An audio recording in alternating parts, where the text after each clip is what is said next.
Assalamualaikum warahmatullahi wabarakatuh. Nama saya Rianti Sania. Di sini saya akan mempresentasikan mata kuliah Manajemen Sumber Daya Manusia dengan materi kompensasi non-finansial.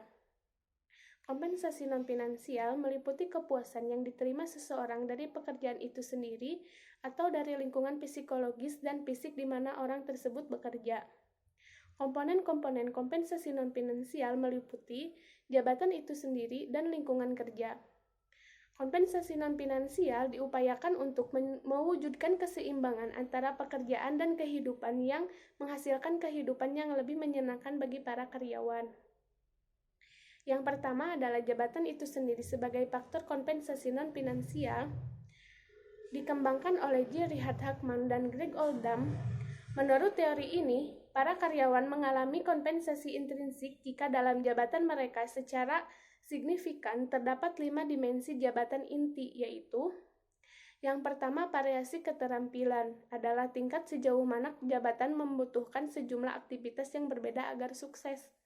Yang kedua, identitas tugas adalah tingkat sejauh mana jabatan mencakup unit pekerjaan yang jelas dari awal hingga akhir. Yang ketiga, signifikan tugas adalah dampak yang ditimbulkan jabatan terhadap orang-orang lain sehingga karyawan bisa merasakan makna prestasi yang sesungguhnya. Yang keempat, otonomi adalah tingkat kebebasan dan tanggung jawab individual yang memiliki para karyawan dalam menjalankan jabatan sehingga mereka merasa bertanggung jawab atas hasil kerjanya. Yang kelima, umpan balik adalah informasi yang diterima para karyawan mengenai seberapa baik mereka menjalankan jabatannya. Yang kedua adalah lingkungan kerja sebagai faktor kompensasi non-finansial. Menjalankan sebuah jabatan yang penuh tanggung jawab dan menantang di tempat kerja jelek tidak akan menyenangkan bagi sebagian besar orang. Para karyawan bisa memperoleh kepuasan dari pekerjaan mereka melalui beberapa faktor non-finansial berikut ini. Yang pertama, kebijakan yang baik. Yang kedua, manajer yang berkemampuan. Yang ketiga, karyawan yang berkompeten. Keempat, rekan kerja yang bersahabat. Kelima, simbol status yang pantas. Dan yang terakhir, yang keenam, kondisi kerja. Fleksibilitas tempat kerja adalah perusahaan harus menciptakan lingkungan yang kerja yang mencerminkan kebutuhan dan nilai dari tahap kehidupan para karyawan mereka. Tujuan utama mencapai keseimbangan kerja kehidupan adalah untuk meminimalkan stres. Para karyawan yang stres berusaha menyimbangkan pekerjaan dan kehidupan pribadi. Bagi mereka, waktu hampir sama pentingnya dengan uang, bahkan lebih penting bagi beberapa di antara mereka.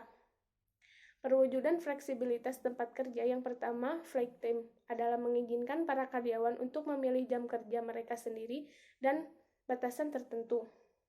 Yang kedua, minggu kerja didapatkan adalah mengizinkan para karyawan untuk bekerja dalam jumlah hari yang lebih sedikit dari 5 hari kerja seminggu pada umumnya. Yang ketiga, pembagian pekerjaan atau job sharing adalah 2 karyawan membagi tugas-tugas dalam satu jabatan menurut kesepakatan dibayar menurut kontribusi mereka. Yang keempat, telecommuting, karyawan bisa tetap tinggal di rumah dan menjalankan pekerjaan mereka menggunakan komputer dan alat-alat elektronik lainnya yang menghubungkan mereka dengan kantor mereka. Yang kelima, kerja paruh, lebih banyak kerja, lebih sedikit jam. Variasi kerja paruh waktu di mana para karyawan menerima banyak purna waktu yang menghasilkan lebih banyak dalam jam yang lebih sedikit. Segitu saya sampaikan. Maaf bila ada kekurangan dalam materi. Wassalamualaikum warahmatullahi wabarakatuh.